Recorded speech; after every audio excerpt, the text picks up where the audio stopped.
창세기 3장 9절서 19절에 있는 말씀 교독하겠습니다. 창세기 3장 9절서 19절입니다. 여호와 하나님이 아담을 부르시며 그에게 이르시되 네가 어디에 있느냐? 가로되 내가 동산에서 하나님의 소리를 듣고 내가 벗었으므로 두려워하여 숨었나이다. 가라사대 누가 너희 벗었음을 네게 고하였느냐? 내가 너희를 먹지 말라 명한 그 나무 실과를 네가 먹었느냐? 아담이 가로되 하나님이 주셔서 나와 함께하게 하신 여자 그가 그 나무 실과를 내게 주므로 내가 먹었나이다. 여호와 하나님이 여자에게 이르시되 네가 어찌하여 이렇게 하였느냐? 여자가 가로되 뱀이 나를 꾀음으로 내가 먹었나이다. 여호와 하나님이 뱀에게 이르시되 네가 이렇게 하였으니 네가 모든 육축과 들의 모든 짐승보다 더욱 저주를 받아 배로 다니고 종신토록 흙을 먹을지니라. 내가 너로 여자와 원수가 되게 하고 너의 후손도 여자의 후손과 원수가 되게 하리니 여자의 후손은 네 머리를 상하게 할 것이요 너는 그의 발꿈치를 상하게 할 것이니라 하시고 또 여자에게 이르시되 내가 네게 잉태하는 고통을 크게 더하리니 네가 수고하고 자식을 낳을 것이며 너는 남편을 사모하고 남편은 너를 다스릴 것이니라 하시고 아담에게 이르시되 네가 네 아내의 말을 듣고 내가 너더러 먹지 말라 한 나무 실과를 먹었은즉 땅은 너로 인하여 저주를 받고 너는 종신토록 수고하여야 그 소산을 먹으리라. 땅이 네게 가시덤불과 엉겅퀴를 낼 것이라. 너의 먹을 것은 밭의 채소인즉. 같이 읽겠습니다. 네가 얼굴에 땀이 흘려야 식물을 먹고 필격은 흙으로 돌아가리니 그 속에서 네가 취함을 입었음이니라. 너는 흙이니 흙으로 돌아갈 것이니라.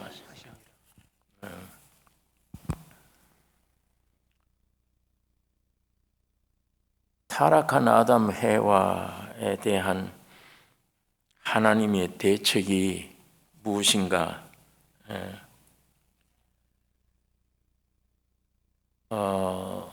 큰 죄를 범했는데 선악과를 먹으면 네가 죽는다고 하나님의 말씀을 주셨는데도 여자가 이걸 먹고 남편에게도 주어 영원한 멸망을 가지게 된 것입니다. 그런데 하나님은 심판이 아니고 구원이 목적입니다. 하나님의 대책이 구원하시기 위해서 아담을 찾으신 것입니다.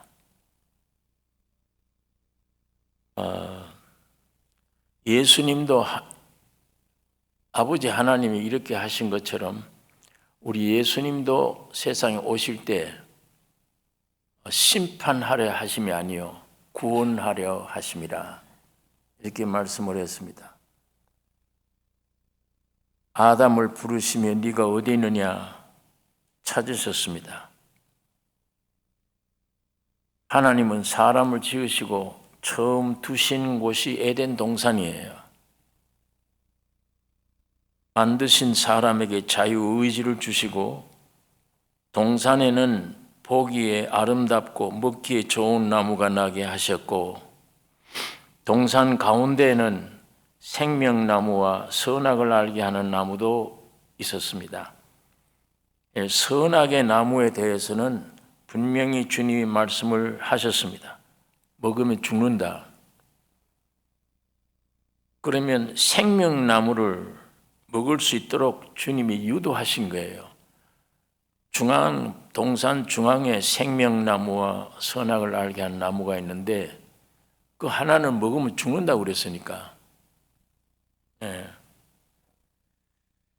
그런데 생명과를 먹는 순간에 하나님과 연합될 수 있는 아주 그 복된 곳이에요.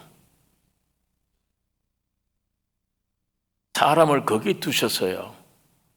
생명과를 먹을 수 있는 위치에.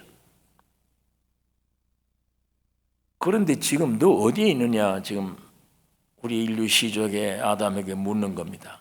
내가 너를 나와 같이 하나 될 수 있는 그 장소에 내가 두었는데 지금 네가 어디 있느냐? 예. 하나님은 너의 위치, 어떤 처지에 놓여 있는가? 굉장히 하나님은 지금 안타깝게 생각하십니다. 내 형상과 모양으로 사람을 지으셨어요. 이 온 우주 만물을 다스릴 수 있는 기업을 주신, 그리고 하나님을 나타낼 수 있는 존재로 사람을 만들었는데, 그리고 에덴 동산 복된 곳에 생명과만 먹으면 하나님과 하나 되는 그 귀한 자리에 주셨는데, 하나님은 아셨습니다. 먹지 말라고 하는 선악과를 먹었구나. 그래서 너 위치가 지금 어떤 처지에 놓여 있는가, 지금 그걸 묻는 것입니다. 내가 벗었으므로 두려워하여 숨었나이다. 벗었다. 부끄러움의 수치예요. 양심의 가책을 느끼는 겁니다. 두려워하여, 이건 심판받을 존재가 되어버렸기 때문에 지금 두려운 겁니다. 숨었나이다. 이 어둠이 요구가 되는 장소예요.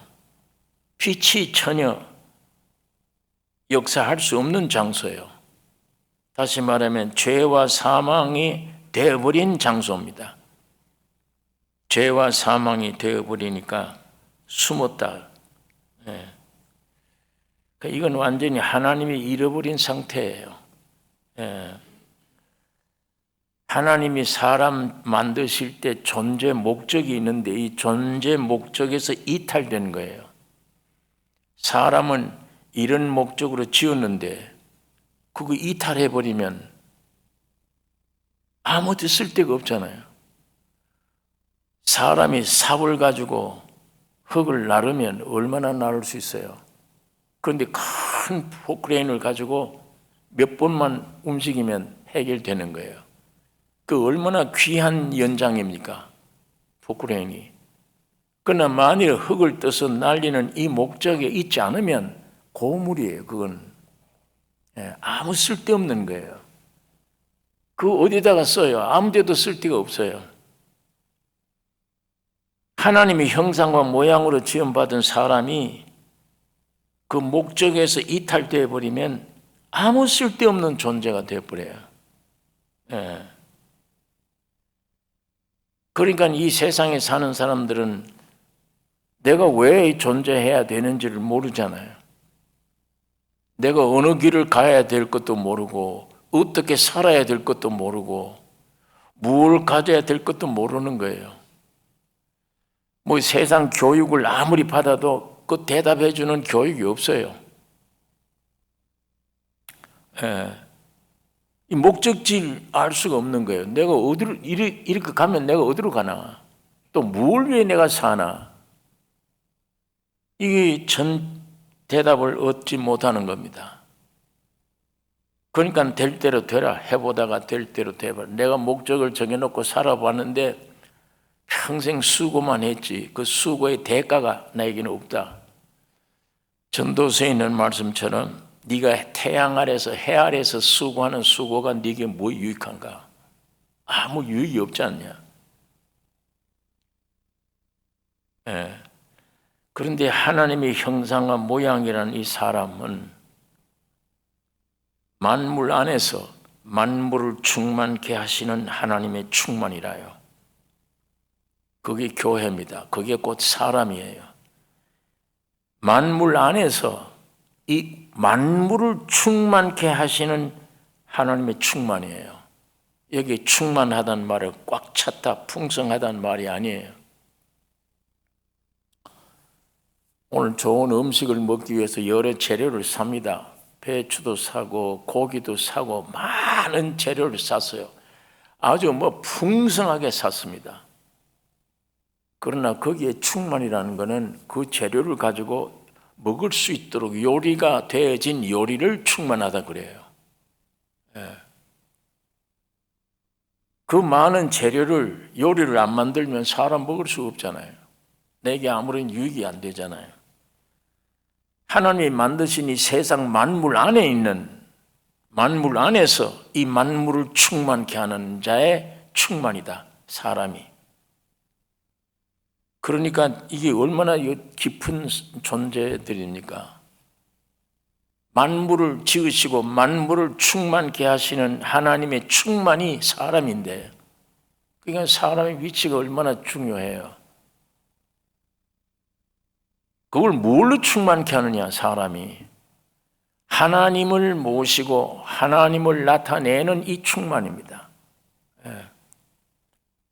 하나님을 사람을 통해서 온 만물 전체에 공급하는, 하나님을 나타내는 그것이 충만입니다. 하나님이 사람을 만드신 것은 그걸 위한 거예요. 이 우주에 하나님을 나타내기 위한 것입니다. 그래서 하나님의 형상, 모양으로 사람 지으신 것입니다.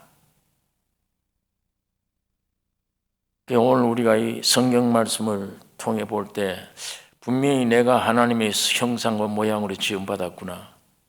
그러면 벌써 그 안에 답이 나오잖아요. 목적이 나오잖아요. 하나님의 형상과 모양으로 지음받았다. 하나님이 내 안에 들어오시려고 그러는구나. 나와 하나님이 연합 안 되면 안 되는구나. 이 철저한 진리를 우리에게 깨우쳐 주기 위해서 남자와 여자, 이걸 하나님이 지으셨구나. 그 둘을 합해서 사람이라고 그랬어요. 그런데 오늘 우리 인생의 위치가 그런 존재인데, 이게 사탄이 들어와서 사탄을 표현해내버리는 사람이 되어버렸으니까 이 오늘 비참해진 겁니다. 영도 혼도 몸도 생각하는 것도 말하는 것도 전부 사탄 표현이에요. 꽉 차 있습니다, 이게. 하나님이 아담에게 내가 먹지 말라 명한 나무 실과를 네가 먹었느냐? 아담의 대답이 하나님이 주셔서 나와 함께 하게 하신 여자, 그가 그 나무 실과를 내게 주므로 내가 먹었나이다. 여자 탓이에요. 결국 하나님께 책임 돌리는 거예요. 당신이 나와 함께 하게 하신 여자, 그 여자가 나를 나무 실과를 내게 주므로 내가 먹었나이다. 탓은 여자 탓이고 책임은 하나님 당신이 지라는 거예요. 왜 여자를 나에게 이렇게 주어서 나로 이렇게 했는가? 그건 하나님이 그렇게 하신 거다. 하와에게 물었습니다. 너는 어떻게 이렇게 했느냐? 뱀이 나를 깨물어 내가 먹었나이다. 뱀에게 책임 돌리는 거예요. 일단 선악과 먹었기 때문에 안에 병이 들어버린 겁니다. 아주 무서운 병이 들었어요. 이 절대 이 회개라는 건 이때는 모르는 거예요. 알 수가 없는 겁니다. 회개할 줄 몰라요. 그때 주님이 아담아 내가 어디 있느냐? 해와야 부를 때 주여 내가 죄인입니다. 날 불쌍히 여겨주세요. 이렇게 회개했더라면 참 좋을 뻔했다 생각이 들지만 안 돼요. 그게 회개가 안 돼요. 오늘날에도 우리 사람들이 마찬가지입니다. 뭐를 잘못해서 너 왜 이렇게 했느냐? 잘못한 걸 지적하면 타인에게 돌려요. 환경에 돌려버려요. 누구 때문에? 어떤 일 때문에? 회개할 수가 없는 겁니다. 아니면은 잘못 지적하면 유침보다도 선악과 먹은 나 이거 왜 건드느냐 이겁니다. 너 이거 잘못됐지 않느냐? 분명히 잘못이에요. 양심으로 알아요. 아는데도 그걸 회개한다, 뉘우친다기보다도 선악과 먹고 성립된 나, 왜 나 건드느냐 이거예요. 내가 하나님인데, 내가 나의 주인인데, 나 왜 나를 상하게 하는가? 짜증내는 겁니다. 양심이 있어서 잘못을 알아도 회개할 줄 몰라요. 이게 우리 아담의 후손들의 상태예요. 오늘 우리는 그래도 교회 생활을 하기 때문에 이론상으로 알아요. 회개하고 교리적으로 예수를 믿어야 된다는 거예요. 근데 알면서도 회개가 잘 안 돼요. 항상 속으로 누구 때문에, 이것 때문에. 회개는 잘못을 알아도 회개 안 되는데 그만큼 선악과 먹고 병들어 버린 겁니다. 그런데 하나님이 나를 지었듯이 둘째 하나님이 예수 그리스도 하나님이 나를 구속했듯이 지금은 성령 시대예요. 예수님이 이루어 놓은 하나님이 사랑하사 독생자를 보낸 그 독생자가 우주를 새롭게 하고 여러분과 나를 새롭게 한 이 위대한 진리를 우리 가운데 적용시키는 건 성령 하나님이에요. 예. 성령 하나님의 소관이에요. 그게 매사에 진리에 성령이 역사하지 아니하면 회개할 수가 없어요. 잘못된 걸 알아도 회개가 안 돼요. 참 진정한 회개는 돌아선다고 하는 이 회개는 하나님이 개입하셔야 됩니다. 하나님 중에 성령 하나님. 지금은 성령 하나님이 주관하는 시대예요. 옛날에는 아버지 하나님이, 2000년 전에는 예수 하나님이, 지금은 성령 하나님이 하나님으로서는 결론의 하나님이에요. 십자가에 죽으시고 부활해 놓은 이 모든 사실을, 진리를 피조세계, 여러분과 나에게 심게 하는, 이게 내게 되게 하는 역사는 성령 하나님. 그분이 역사해 주셔야 우리가 중심으로 회개할 수 있습니다. 성령으로 아니하고는 예수님을 주라고 하실 수가 없어요. 이제는 머릿속에 교리적으로는 예수가 누군지 다 알아요. 내 죄를 용서해 주신 분, 나를 구속해 주신 분 다 아는데 이 속에는 안 믿어져. 그게 지식으로는 아는데 이 안에는 안 되잖아요. 예수가 너의 죄를 용서했다. 앵무새 대답하듯이 대답은 잘해요. 한데 감격은 하나도 안 되잖아요. 내 죄를 용서했다면, 나를 구원했다면, 이게 마음속에 실제가 충만한 기쁨 속에 이게 되지질 않아요. 말씀은, 기록한 말씀은 생명이 아니고 지식이 되어버리고 성령의 높은 역사가 없으면 이렇게 되어지는 것입니다. 오늘 기독교가 교리로 충만된 교회예요. 기독교가 성령의 온전한 역사가 없는 교리로 충만되어버린, 지식으로 충만되어버린 이런 상태에 빠져있는 상태에 놓여진 기독교입니다. 자, 오늘 우리가 이 짤막한 말 속에 하나님의 형상과 모양으로 지음받았다.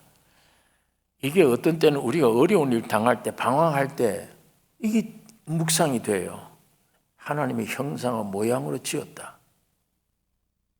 내가 나고 싶어 세상에 난 게 아닌데 분명히 하나님이 나를 보내셨는데 하나님의 형상과 모양으로 지었다. 내가 그럼 방황할 필요가 없잖아요. 답이 있는데 목적이 있잖아요. 분명한 목적이. 하나님을 형상, 모양, 하나님의 실제를 내 안에 모시기 위한 존재이구나. 이게 창조 목적이구나.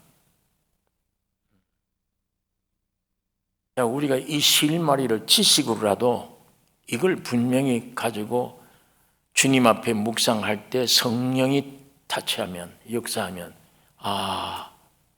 우리는 이 진리의 말씀 속에, 생명 속에 들어갈 수 있습니다. 힘들지 않고 들어가요.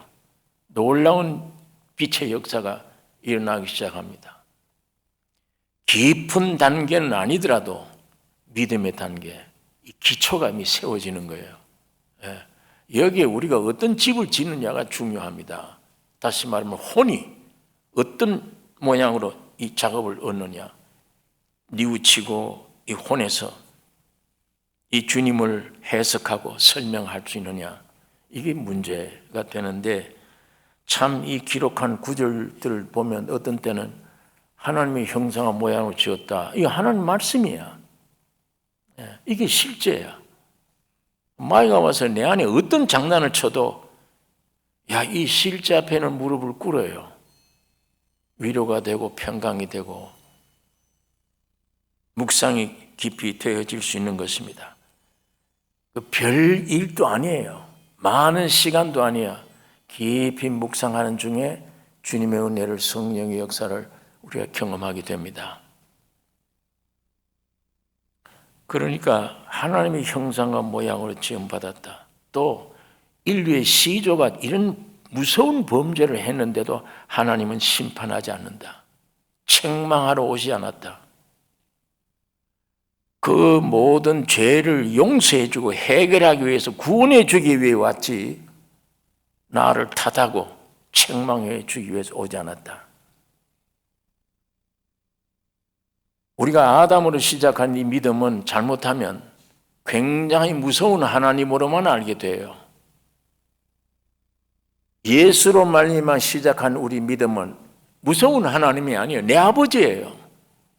내 남편이고 나와 하나 되는 존재 하나님이세요. 이 시초가 어디에서 시작되느냐, 신앙이. 아담으로 시작된 이 신앙 가운데는 철저히 죄를 회개해야 된다. 하나님 무서운 하나님이시다. 죄 회개 안 하면 안 된다. 근데 그 죄 회개가 어떻게 되는지, 그 죄가 어떻게 용서받았는지를 몰라요. 자기 어떤 감정에만 호소하지, 실컷 울고 나니까 이게 용서인가? 부흥회 때마다 많은 죄를 회개했는데 용서받았다는 확증이 없어요, 이 속에는. 그러니까 사람들이 이 회개라는 게 굉장히 힘이 들고 무서운 거다. 오랜 시간을 거쳐야 되는가 보다. 내 스스로가 자기 생각이, 그건 자기 얘기예요. 성경 얘기가 아니에요. 자기 얘기예요.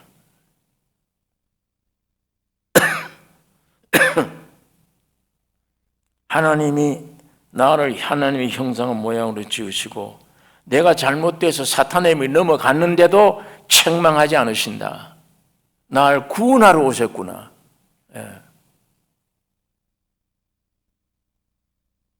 하나님이 이제 뱀에게 이르시되 네가 이렇게 하였으니 모든 육축과 들의 모든 짐승보다 더욱 저주를 받아 배로 다니고 종신토록 흙을 먹을지니라.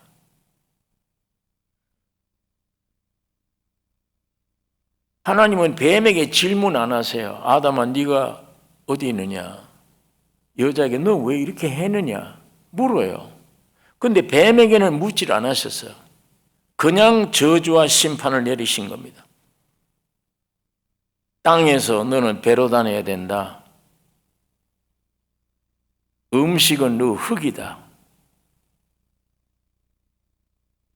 여러분, 온몸 전체를 땅을 대고 살아야 돼요.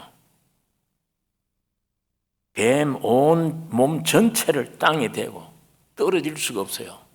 땅을 대고 살아야 돼요.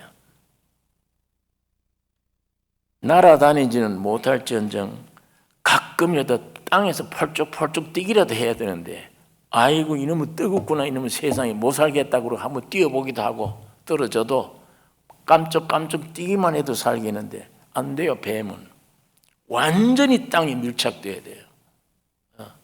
넌 배로 다녀야 된다. 곧 세상과 밀착입니다. 레위기서에 보면은 물고기 중에서도 지느러미와 비늘이 없는 것은 가증한 것이니 너희 먹지 말라. 저건 가증한 것이다. 미꾸라지 같은 것이 그런 종류예요. 비늘이 없잖아요. 이거는 아주 깊은 데 아니에요. 얕은 물인데 오물이 많이 섞인 물일수록 미꾸라지 종류는 즐거워해요. 거기서 등푸른 생선이라든지 비늘이 있고 지느러미가 분명한 고기는 아니에요. 깊은 물에 들어가서 깨끗한 물에 거기서 수영하고 삽니다. 그건 다 먹으라. 너 양식이다. 정한 고기다. 성경은 그렇게 말합니다. 곤충도 그래요. 네 발 있긴 있지만은 기어다니는 거, 세상에 붙어 기어다니는 거는 부정한 것이다. 먹지 말라. 그건 가증스러운 것이다. 같은 네 발 가진 곤충이라도 뛰는 다리가 있는 거, 펄쩍펄쩍 이 땅을 뛰어버리는 이 뛰는 다리가 있는 이건 정한 것이다. 그건 먹어도 된다. 이 곤충 세계도 그렇게 하나님이 레위기를 통해 설명해 놨어요. 귀뚜라미 같은 것, 반짝반짝 뛰어다니, 이건 정한 것이다. 사람이 먹을 수 있다. 이렇게 성경은 기록하고 있습니다. 여러분, 우리 믿는 성도들은 땅의 백성이 아닙니다. 하늘의 백성이에요. 여기 뱀처럼 밀착해버리면 이거는 사탄의 밥이 됩니다. 사탄의 밥이. 뱀은 애로다니고 종신토록 흙을 먹을지니라. 하나님은 아담에게 네가 얼굴에 땀을 흘려야 식물을 먹고 필경은 흙으로 돌아가리니 그 속에서 네가 취함을 입었음이라. 너는 흙이니 흙으로 돌아갈 것이니라. 사람을 보고 흙이라요. 뱀의 양식은 흙이야. 여러분, 정말 그 뱀이 흙만 먹습니까? 이건 상징적인 얘기입니다. 아주 간교하게 생긴 건 생겼어요. 그러나 지금 이 뱀이, 요즘 다니던 뱀이 그게 무슨 사람을 그렇게 해하게 합니까? 아니잖아요. 사람은 영혼 몸으로 되어 있는데 이 혼과 몸은 땅에 속한 거예요. 더군다나 이 몸은 흙에서 나온 겁니다. 땅에서. 그런데 영은 하늘에 속한 거예요. 우주 만물 창조 중에 사람만 그래요. 흙으로 만든 것이 있지만 가장 귀중한 건 영이 있어요. 영에 속한 거예요.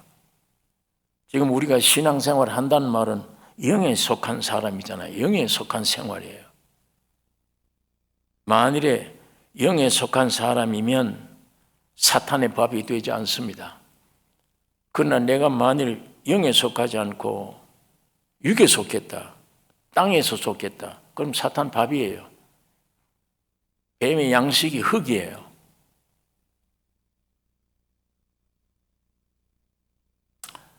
영에 있는 사람, 땅에 붙지 않고 영에 있는 사람, 하늘에 속한 사람은 땅에 있는 사탄들을 발로 밟기 쉬워요.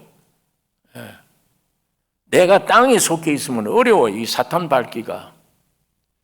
그러나 영에 속한 사람이 되어졌다, 밟기 쉬워요. 왜? 하나님은 영이신데, 하나님은 창조주로 영의 세계, 사탄의 세계, 혹은 천사의 세계, 이 세계를 단계를 아래 사람의 몸이 되어 오셨어요. 영의 지배를 받는 존재가 된 거예요. 예수님도 여기서 십자가에 죽으시고 부활하신 겁니다. 부활하셔서 원대 복귀를 해서 여러분 나를 껴안고 들고 죽고 부활하신 다음에 원대 복귀하신 거예요. 이게 우리 영의 거듭난 영의 사람들입니다. 이제 그렇게 됐다면 땅을 밟아야지, 명령을 해야지, 마귀를 명령할 수 있잖아요. 사탄의 모든 역사를 우리가 명령할 수가 있는 것입니다. 발로 밟기 쉬워요. 자, 오늘 이 15절에 보니까 너는 내가 너로 여자와 원수가 되게 하고 너희 후손도 여자의 후손과 원수가 되게 하리니 여자의 후손은 네 머리를 상하게 할 것이요 너는 그의 발꿈치를 상하게 할 것이니라 하시고, 이미 우리가 잘 아는 대로 이 예수는 남자가 아닌 여자에게서 났습니다. 마리아에게서 태어났습니다. 이것을 몇백 년 전에, 예수님 오시기 몇백 년 전에 이사야 선지자가 예언한 말입니다. 7장 14절에 보면 그러므로 주께서 친히 징조로 너희에게 주실 것이라. 보라, 처녀가 잉태하여 아들을 낳을 것이요 그 이름은 임마누엘이라 하리라. 이렇게 예언한 거예요. 세상에 어떤 사람도 수백 년 전에 예언한 예언 그대로 온 사람이 없어요. 예수님은 처녀의 몸으로 태어난다고 예언을 한 거예요. 그걸 후대 사도 바울이 갈라디아서 4장에 보면 때가 참에 하나님이 그 아들을 보내사 여자에게서 나게 하시고 율법 아래 나게 하신 것은 율법 아래 있는 자들을 속량하시고 우리로 아들의 명분을 얻게 하려 하심이라.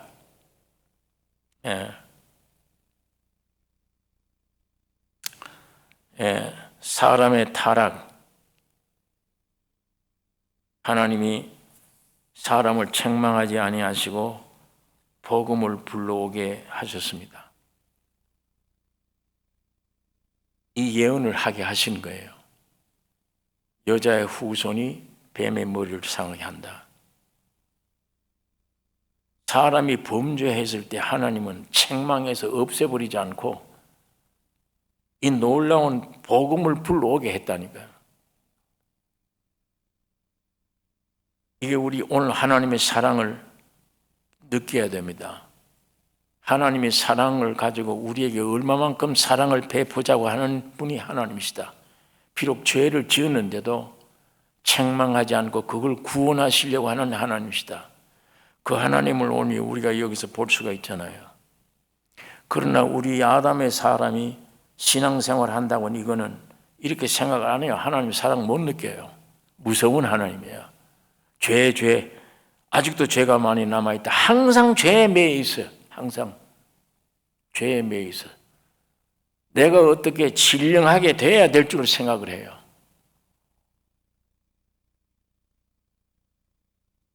여러분, 우리가 노력으로 영혼 몸으로 된 이 사람이 신령하게 될 수가 없습니다. 노력해서 절대로 안 됩니다. 회개도 성부, 성자, 성령 하나님이 내게 빛을 주지 않으면 회개도 안 돼요. 그런데 뭘 죄를 어떻게 없애요? 그러나 아담의 사람들은 제일 그걸 두려워하는 거예요. 내 자신을 놓고 보면 죄가 없어져야지. 그래야 하나님이 나를 인정하시고 내 안에 오시든지 하지. 죄를 지었는데 죄가 많은데 내가 어떻게 그 하나님을, 내 아버지를 어떻게 모실 수 있나? 그러고 보니까 이 죄에 대해서는 부정을 못해요. 오늘도 죄를 짓고 또 오늘도 죄 짓고 회개하고 또 죄 짓고 또 죄 짓고 전부 죄밖에 없잖아요. 회개한다고 눈물 흘리는 그건 진정한 회개는 아니에요. 메타노이아라고 하는 일생에 한 번밖에 없는 회개는 아니에요. 해봐야 또 지는데 자꾸만. 그거는 어떤 양심이 있으면 양심이 활동이에요. 진리의 빛이 들어와서 참 회개는 내 존재 자체를 회개하는 거예요. 하나님의 위치를 떠나버린 내 존재 자체. 이거는 내가 어떻게 그런 경지로 경험되는 게 아닙니다. 이건 내 힘으로 회개하고 회개해서 죄사함이 되어졌다. 신령하게 그 경지로 갈 수가 없는 거예요. 갈 수가 없는데 애를 쓰는 거예요. 종교라는 거는 항상 회개해야 돼. 항상 회개하고 또 애쓰고 또 애쓰고. 작년에 회개했던 걸 지금 똑같이 또 회개하는 거는 그 사함 못 받았다는 얘기예요.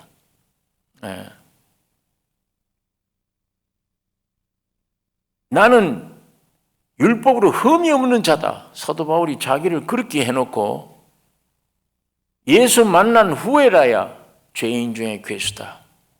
이렇게 정체를 알게 되는 거예요. 내 노력으로는 안 돼요. 이 절대는 안 됩니다.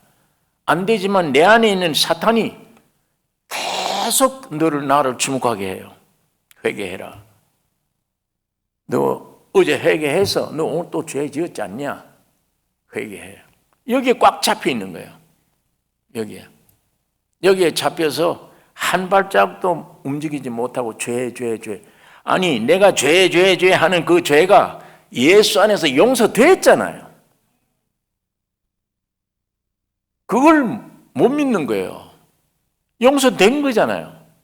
그런데 언제까지 죄인 그러고 죄에 사로잡혀 있겠는가요? 죽을 때까지 애를 써도 그 문제 해결 못합니다. 인간으로는.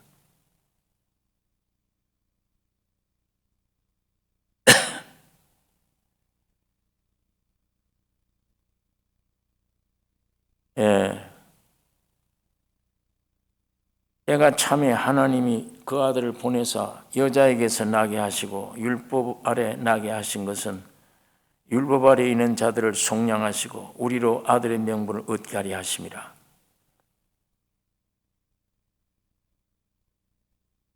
우리가 이런 죄를 끔찍한 이 죄를 범했는데 지옥으로 보내지 않고 하나님은 복음을 불러드려요. 아예 창세기 3장 15절에 예수가 와서 죽을 것을 약속하는 거예요. 이런 하나님이십니다. 자, 우리 16절에 보면 여자에게는 잉태하는 고통을 더하시고 수고하고 자식을 낳을 것이며, 잉태하는 고통, 여기다가 수고하고 자식을 낳을 것이며 남편을 사모할 것이고 남편이 다스릴 것이라. 굉장히 여자에게는 통제가 필요하다. 하나님이 위에 뭔가 뚜껑이 필요하다. 남자의 다스림이 필요하다. 그리고 남편을 사모하게 돼버려요. 뭐 남편들이 별것도 아닌데도 평생 어쩔 수가 없어요. 사모하게 되고, 없으면 내 못 살아, 죽는 것 같아. 잉태하는 고통, 수고하고 자식을 낳을 것이며,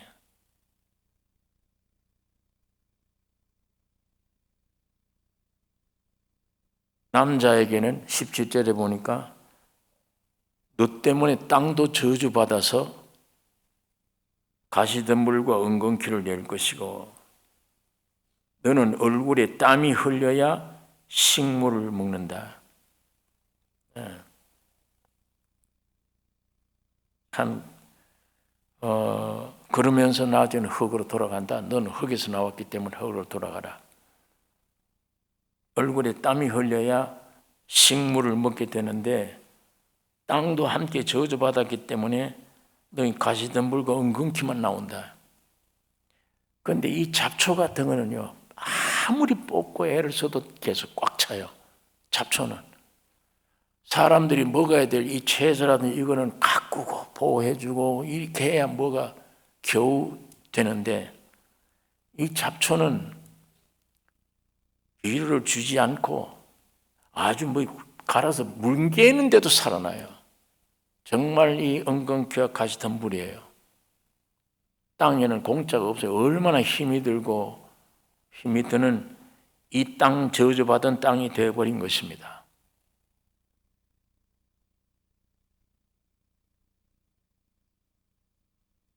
타락된 이 체질에 구원을 갈망하는 일에는 적절한 방법이에요. 이거는 남자와 여자에게 준 저주가 아닙니다. 은혜의 방편입니다. 은혜 받기 위한 것에 이 하나님의 이 축복의 말이 필요해요. 수고와 고난, 다스림, 이 타락한 사람에게는 반드시 필요합니다. 요셉처럼 믿는 자에게는 반드시 감옥이 필요해요. 감옥이 없으면 얼마나 좋아요. 내 자유로. 그러나 어린애들에게 자유를 주어보세요. 이게 높은지 밑이 낮은지를 모르는 거예요. 그냥 발을 디디고 내려가요. 자동차가 뭔지, 저거 오면 사람이 부딪히면 죽는지 사는지 몰라요, 아이들이. 그냥 아장아장 걸어 들어가는 거예요. 절대 통제가 필요하죠. 지켜야 되고, 통제가 필요하고, 간섭이 필요해요. 하나님이 이걸 아시고, 남자에게는 이런 일을 딱 물려야 된다. 대신 이 세상에 가시덤 은근기만 낸다. 쉬운 게 아니야. 딱 물려야 소산을 먹을 수 있다.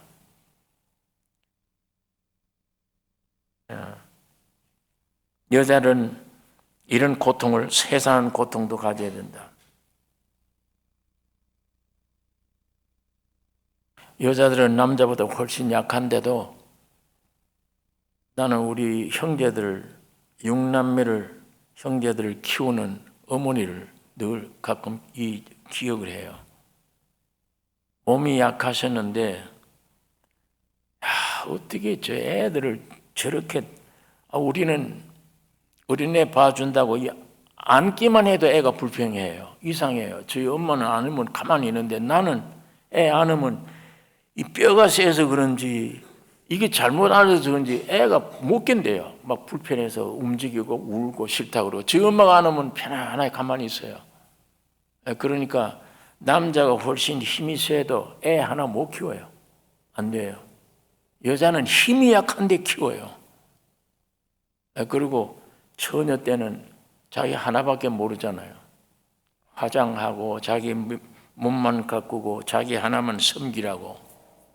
이러던 처녀가 결혼해서 자기 몸에서 아이가 태어나니까 무서운 힘이 생겨요. 자기 하나밖에 모르던 아이, 이 애들을 위해서 죽을 수 있습니다. 부모들은. 자기 하나 밥 먹게 아니야. 이 버린 지가 오래예요. 그 아이를 위해서는 생명 버려요. 애가 낳을 때까지 병이 나서면 낳을 때까지 애를 안고 밤새도록 기도하고 붙들고 이걸 어머니 봐서 그거를. 남자들은 1시간도 못해요. 그거 할 수가 없어요. 도저히. 근데 밤새도록 애를 넘겨. 이게 하나뿐 아니야. 애를 얼마나 키워요. 하나님이 사람 사랑할 때 그 무조건적인 사랑처럼 그걸 그림자로 보여주는 게 이 어머니의 사랑. 그걸 우리가 볼 수가 있습니다. 그런데 이렇게 구원 얻은 우리에게도 감옥이 필요해요. 절대 필요합니다. 아까 쭉 말씀드린 건 일종의 감옥입니다. 남자들도 감방에 들어가고 결혼해버리면 안 돼. 이미 여자가 감방이 되죠. 뭘 이러면 이 눈치를 봐야 되지. 마음대로 할 수가 없잖아요. 여자들도 마찬가지입니다. 남편에게 뚜껑을 눌려서 해서 감방에 들어가 있는 거예요. 더군다나 아이들이 생기면 더 꼼짝 못해. 나를 점점 묶어요. 이렇게. 남편이 묶는 게 아니라 자식도 묶고 남편은 직장이 나를 묶고 전부 묶어요. 꼼짝 못하게 하잖아요. 그 꼼짝 못하게 하게 만드는 그것이 위를 하나님을 찾는 거예요. 그것이 심할 때 누가 성경을 보고 진리를 전하면 그냥 받아들여요. 피난처가 이거밖에 없으니까. 사랑한다 그러고 둘이 만났지만 이거 보니까 사랑이 아니야. 사랑만 가지고 되는 게 아니야. 나중에 내 본질을 알고 안에 사람이 뭔가를 알면 불쌍하고 동정해야 될 사람들이지 무슨 사랑한다, 행복하다, 문제를 해결해 준다 아니에요. 절대 이 결혼, 세상에서는 최고의 보금자리가 결혼인데 그걸 통해서 귀중한 걸 깨우쳐 주는 거예요. 진리를 깨우쳐 주는 거예요. 거기에 무슨 저 남편만 있으면 내 무슨 문제도 해결해 준다. 그래요, 남편이? 무슨 문제도 해결해 줍니까?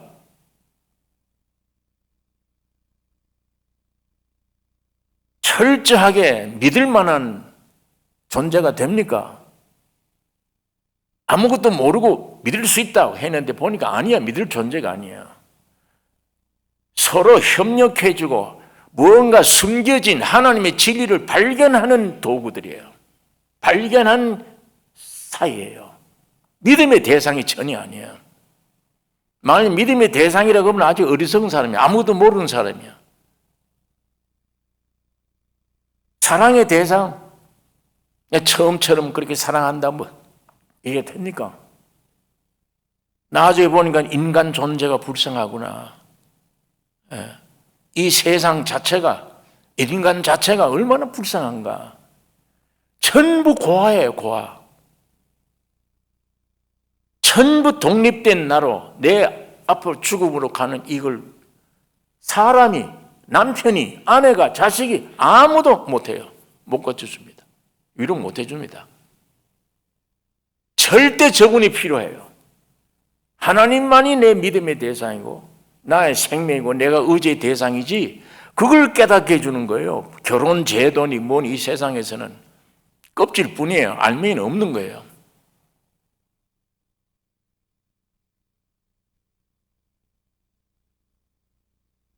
오늘 우리가 살아가면서 점점 깨닫는 게 그거잖아요. 부부 생활 속에서도 깨닫는 게 그거예요. 부모와 자식 사이에서도 깨닫는 게 그거예요. 영원히 내 자식이고 내 부모고 이거 같죠? 커봐요. 전부 남입니다. 하나님 앞에 1대1이에요. 다 하나님의 거예요. 하나님의 거예요. 하나님과. 내 것이다. 이 가짜잖아요. 거짓말로 선악과 따먹고 지가 하나님, 지가 주인처럼 내 것이다. 내 것 어디 있어요? 내 것이. 살아보니까 점점 내 것이 아니구나. 고난 당할수록 점점 외톨이구나 이게. 내 구주는, 나 위로자는, 나의 생명은 예수밖에 없구나. 저분입니다.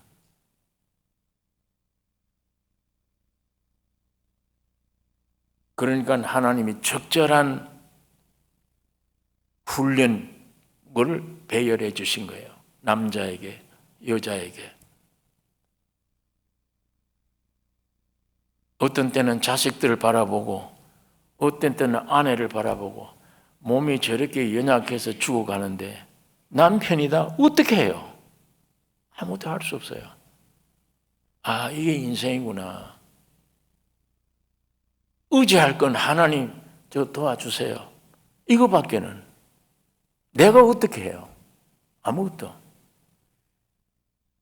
그냥 인간 존재 자체들이 불쌍한 거예요, 다.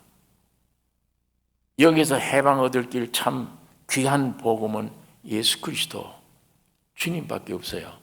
저분만이 진짜고 알맹이에요. 내 남편, 내 아내는 저분입니다.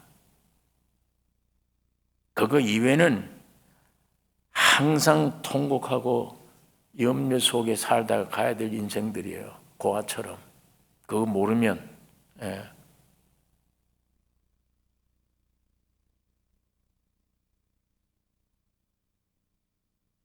감옥이 필요합니다. 요셉이 억울하잖아요. 보디발의 아내 유혹을 물리치고 뛰어나가는데 옷이 잡혀서 이거 벗고 쫓겨나는데 반대로 나를 겁탈하려고 들어와서 내가 소리치니까 도망쳤다. 정반대 거짓말해서 옥에 들어갔잖아요. 요셉은 옥에 안 들어가면 안 돼요. 옥에 들어갔기 때문에 죽고 3일 만에 부활한다는 진리를 옥에서 가르쳐 배운 거예요. 이 옥은, 감옥은 우리로 하여금 주님의 십자가의 도를 깨닫게 하는 가장 중요한 훈련장이에요. 그 옥이 없으면, 감옥 생활 철저히 안 해보면 깊은 복음을 못 찾습니다. 하나님이 그렇게 만드신 거예요. 이건 여러분과 나에게 죄를 지어도 책망 안 해요. 살려야 된다, 구원해야 된다. 방법이 남자에게 그렇게, 여자에게는 그렇게 준 거예요. 감옥 생활하도록 준 거예요. 그래야만 되니까.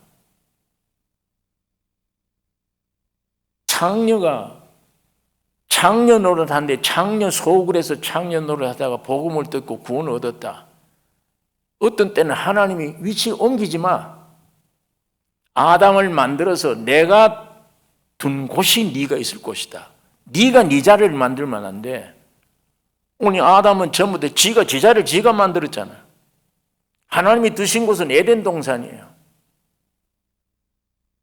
창녀가 복음을 깨달았으면 뛰쳐나가야지. 어떤 데 하나님이 거기다 두고 계세요. 왜? 그 안에 온 창녀 소굴을 복음화되기 위한 거예요. 하나님의 생명은 왔지. 창녀 체질은 가지고 있지. 자아가 죽이려면 그 장소 아니면 죽일 장소가 없어. 평안한 곳에 뛰쳐나갔다? 그럼 못 견딥니다. 온전한 영혼, 몸 전체가 해결 못해요. 하나님이 이미 생명을 주셔서 생명을 따라서 그 창녀 소굴이 있으려고 그러면 얼마나 고통스러울 거예요. 얼마나 구박을 받을 거예요. 얼마나 고난을 당할 거예요. 그 속에서 깨어지는 거예요. 내 자아가 전부 다. 그런 다음에 그 속에서 주님이 역사할 때 그 창녀 소굴이 복음화되어 버릴 수가 있잖아요. 하나님은 그런 일을 위해서라도 믿는 여러분과 나에게 옥이 필요합니다. 감옥이. 주님이 나에게 주신 위치를 지켜야지. 내가 좋겠다 생각하고 뛰쳐나가서 내 자리를 내가 만들면 그게 전부 화인 걸 오늘 우리 본문에도 여기 나와 있잖아요. 직장 생활하는 젊은 사람들이 간혹 그 질문해요. 교회 생활 같으면 내가 언제나 좋은데 직장 생활은 상사가 거짓말하라고 시키고 부정하라고 시키고 끝난 다음에 술 먹고 서로 친목을 도모해야 직장 유지가 되는데 신앙생활을 하려고 그러니까 이거 안 됩니다. 이때는 어떻게 해야 돼요?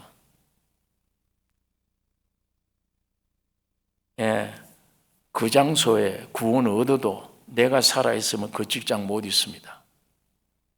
내가 만일 죽으면 그 직장은 내 직장이 되어버려요. 교회가 됩니다. 그게 곧 교회예요. 오늘 이 장소, 이게 교회가 아니에요. 크리스찬들이 가 있는 하나님이 주신 위치, 그게 곧 거기가 교회 될 위치예요. 그러나 내가 안 죽겠다 그러면 뛰쳐나와야 돼. 그 직장 못 있어요. 그거. 어떻게 내가 그 자리에 죄를 지어야 됩니까? 그러나 그런 환경이 나 안에 구원뿐 아니라 내 자아를 죽이는 환경이기 때문에 그걸 죽이면 그 직장에 견딜 수 있는 거예요. 술잔을 기울여라, 부정을 하라고 할 때 그건 내 문제가 아니야. 나는 이미 죽었으니까 내 안에 있는 주님이 해결할 거니까. 그러면 아무 염려가 없잖아요. 문제는 주님이 흘러나오지 않고 내가 아직도 붙잡고 있기 때문에 그 직장 못 있는 거예요. 그건 반드시 감옥이 필요합니다. 구원 얻은 사람들은 이 감옥이 필요해요. 그런 환경이 필요해요. 아까 말한 대로 자식이 감옥이 될 수도 있고 남편이 내 감옥이 될 수도 있고 아내가 내 감옥이 될 수도 있어요.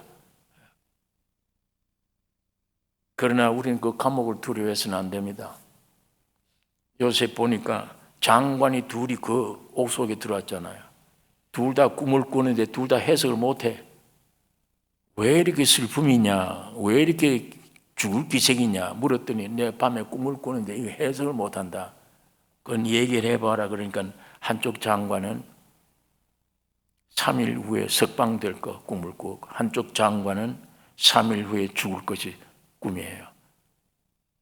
한쪽 사람은 3일 후에 죽고 하나는 3일 후에 사는 거예요. 십자가의 진리입니다. 그걸 해명해 줬어요.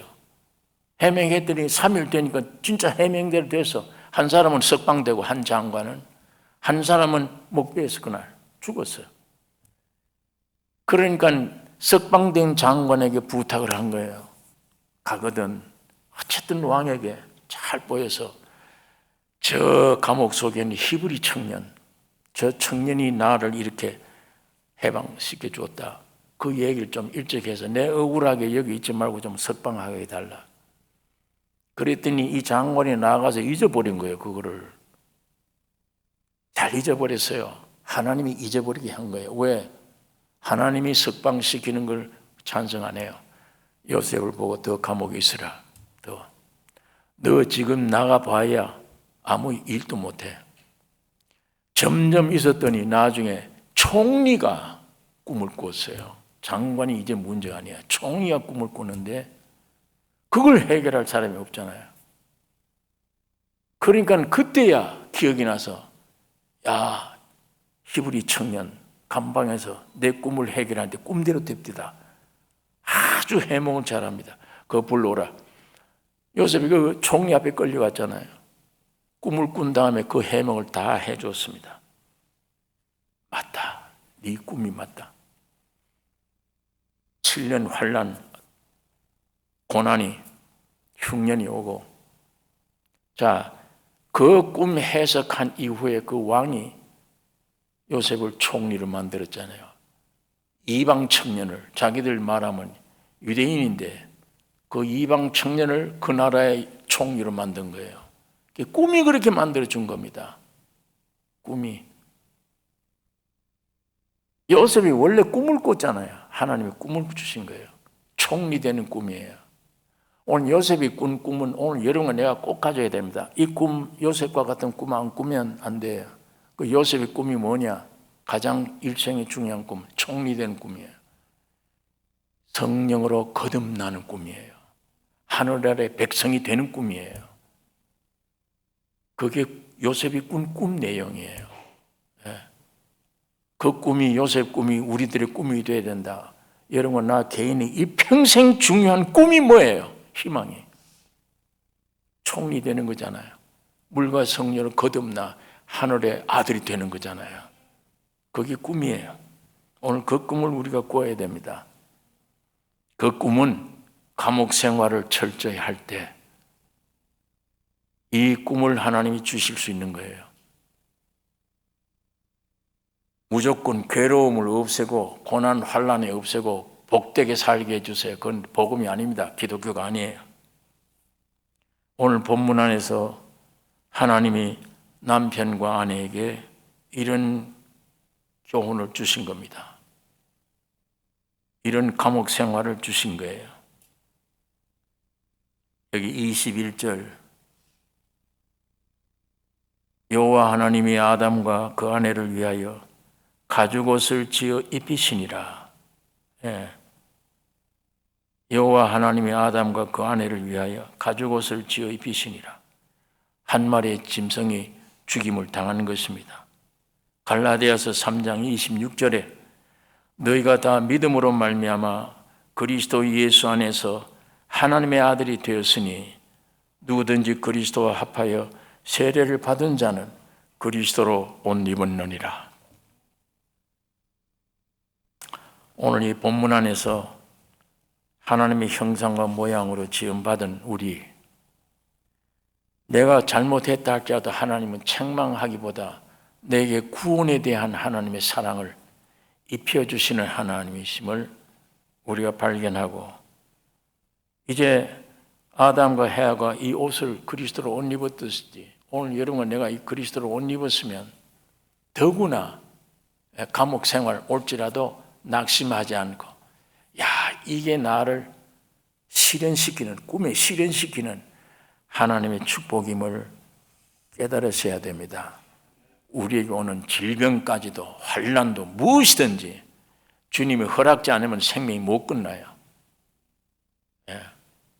암이 4기가 아니라 100기가 돼도 주님이 허락 안 하면 생명 못 끝나요.